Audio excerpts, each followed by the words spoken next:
Assalamualaikum warahmatullahi wabarakatuh. Salam dan bahagia Bapak Ibu Guru Penggerak.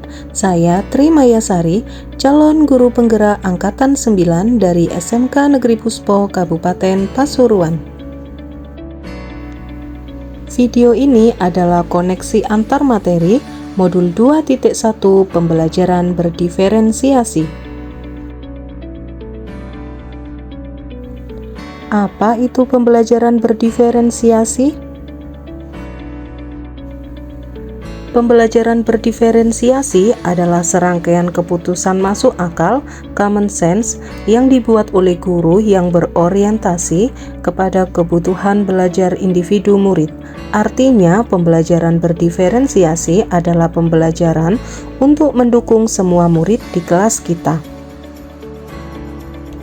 Keputusan-keputusan yang dibuat tersebut adalah yang terkait dengan kurikulum, yaitu tujuan pembelajaran yang didefinisikan secara jelas, lingkungan belajar yang mengundang murid untuk belajar, kebutuhan belajar murid, artinya bagaimana guru menanggapi atau merespon kebutuhan belajar murid, dan manajemen kelas yang efektif, serta yang terakhir penilaian berkelanjutan.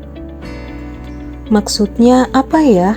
Ingat, setiap anak adalah unik, memiliki kelebihan dan kekurangan masing-masing, serta setiap anak memiliki minat gaya belajar, pembiasaan yang berbeda-beda, dan pola pikir literasi yang berbeda. Disinilah diperlukan usaha guru untuk dapat memenuhi kebutuhan belajar murid yang berbeda-beda, agar mereka merasa nyaman saat belajar di kelas dan tentunya tujuan pembelajaran dapat tercapai. Lalu, bagaimana pembelajaran berdiferensiasi dapat dilakukan di kelas? Agar dapat melakukan pembelajaran berdiferensiasi, guru harus yang pertama memahami tujuan pembelajaran, mengetahui dan merespon kebutuhan belajar murid, menciptakan lingkungan belajar yang mengundang murid untuk belajar, melakukan manajemen kelas yang efektif, dan melakukan penilaian berkelanjutan. Berkaitan dengan kebutuhan belajar murid, guru harus memahami 3 aspek berikut. Yang pertama, kesiapan belajar murid, yang kedua, minat murid, dan yang ketiga, profil belajar murid. Kesiapan belajar murid mengharuskan guru untuk menilai pengetahuan awal dan menentukan apa yang telah murid ketahui dan di mana murid berada. Pada minat murid, setiap anak memiliki minat yang berbeda-beda. Minat adalah salah satu motivator penting bagi murid untuk terlibat aktif dalam proses pembelajaran. Dan yang ketiga, profil belajar murid meliputi lingkungan, budaya, gaya belajar, serta kecerdasan majemuk. Kebutuhan belajar murid dapat diidentifikasikan berdasarkan cara-cara berikut. 1. Mengamati perilaku murid. 2. Mengidentifikasi kemampuan awal. 3. Melakukan refleksi terhadap praktik pengajaran. 4. Berbicara dengan guru murid sebelumnya. 5. Membaca rapot murid di kelas sebelumnya. Dan yang keenam, menggunakan penilaian formatif dan diagnostik. Terdapat 3 strategi pembelajaran berdiferensiasi yang perlu dipahami. Yang pertama, diferensiasi konten merupakan materi atau informasi apa yang diajarkan kepada siswa. Kedua, diferensiasi proses menekankan pada bagian siswa dapat memahami atau memaknai apa yang telah dipelajari.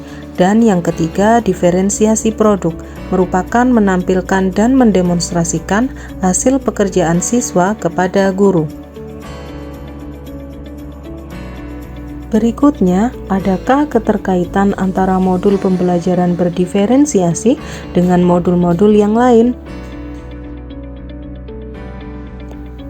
Yang pertama, untuk dapat melakukan pembelajaran berdiferensiasi, maka guru harus berusaha memenuhi kebutuhan belajar anak sesuai dengan kodrat alam dan kodrat zaman berdasarkan filosofi Ki Hajar Dewantara, yaitu yang terdapat pada modul 1.1.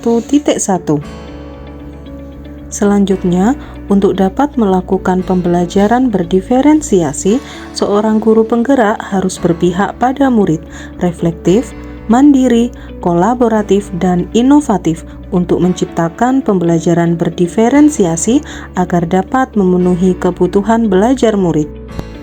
Dengan demikian, seorang guru penggerak dapat mewujudkan kepemimpinan murid dengan menuntun murid merdeka belajar. Hal ini sesuai dengan modul 1.2 nilai dan peran guru penggerak. Pembelajaran berdiferensiasi dapat menjadi salah satu strategi untuk mewujudkan visi guru penggerak yang berpihak pada murid sesuai dengan modul 1.3. Dan yang terakhir, dalam pelaksanaan pembelajaran berdiferensiasi antara guru dan murid harus ada kesepakatan kelas terlebih dahulu agar proses pembelajaran dapat berjalan dengan baik sesuai dengan nilai-nilai budaya positif, yaitu modul 1.4. Terima kasih telah menyaksikan video ini. Jadilah guru penggerak yang tergerak, bergerak, menggerakkan. Wassalamualaikum warahmatullahi wabarakatuh.